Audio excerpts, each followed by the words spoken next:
Rob Blank.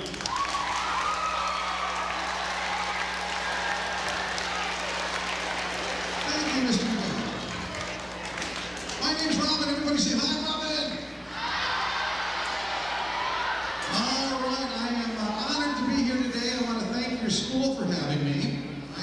Now, I'm going to give you some real-world, honest information that you may or may not know, that you may or may not be aware of.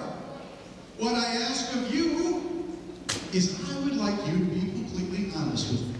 You've got to be respectful of others and pay attention to what's going on around you. A lot of times we just get wrapped up in our conversation with that other person, whether it's talking or whether it's texting. You've got to be aware of what's going on around you.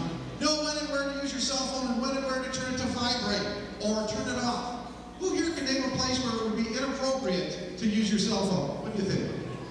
Church! Very good. What do you think? School!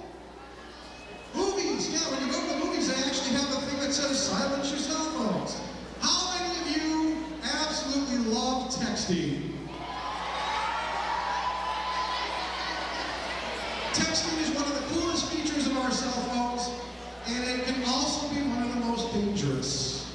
All right? You need to know, first of all, when and where it's appropriate to text. A lot of people think, well, I won't be on the phone in a restaurant, but if I'm texting somebody, that's okay. I'm not disturbing anybody. The truth of the matter is you are. When you're engrossed in a phone conversation or a text, you're taking yourself out of your current environment, and all your focus and concentration are on this thing right here. Next is the use of cell phone cameras.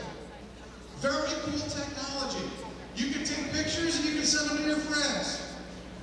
Very cool.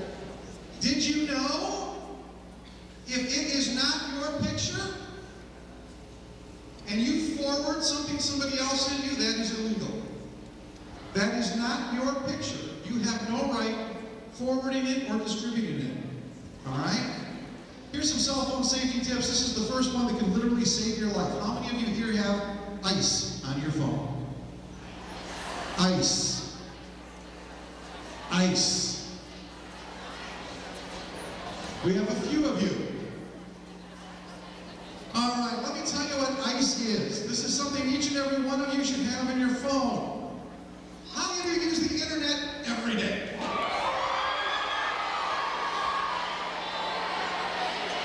How many of you have your own computer?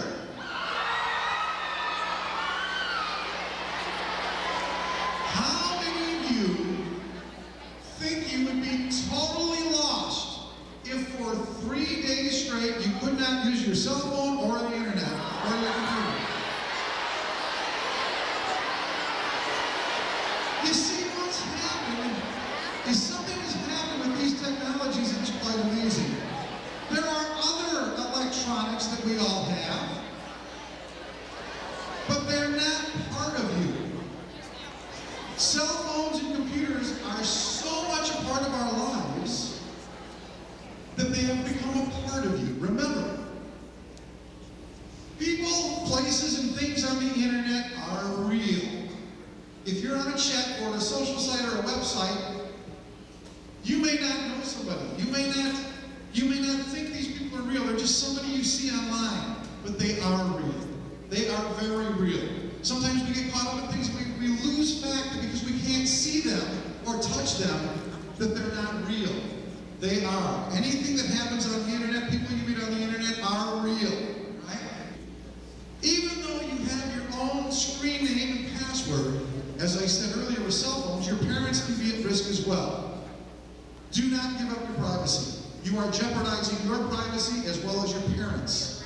Remember, anyone, including bad people, creeps and criminals, can set up their own websites designed to get your information from you, to use it against you or harm you or your family.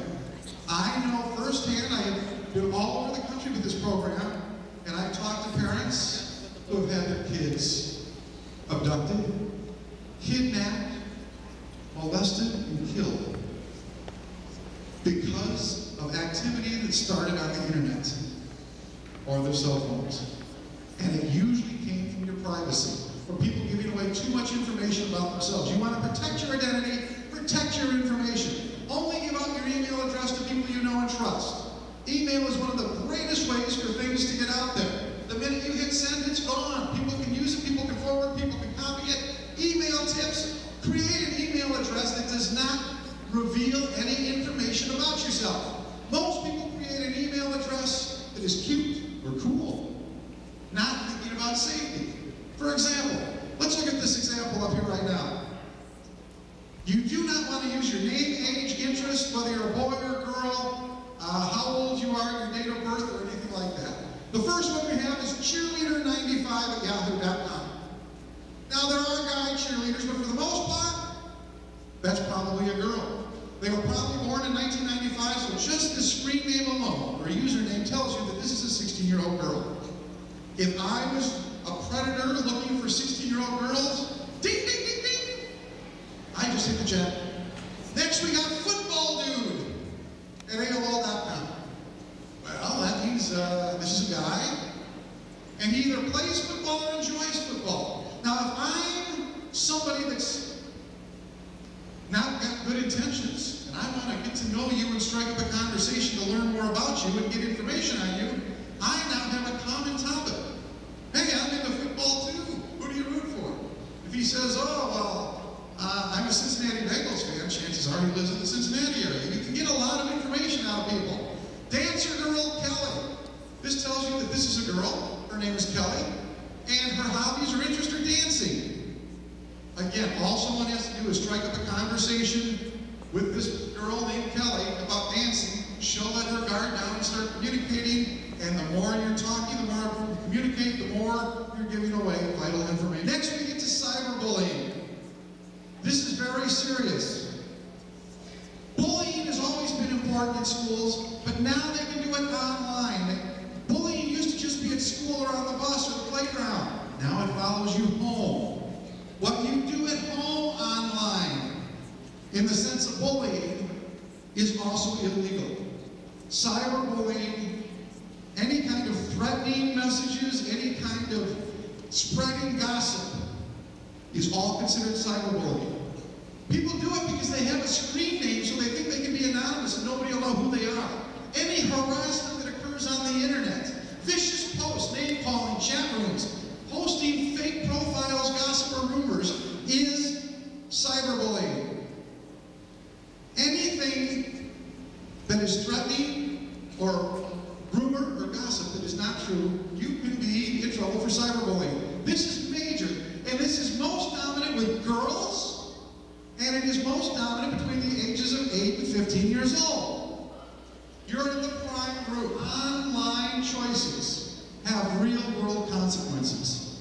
Things that happen on the internet or on your cell phones, you and your parents are responsible for. How many of you here learned some things today that you may not have been aware of before coming into this room today?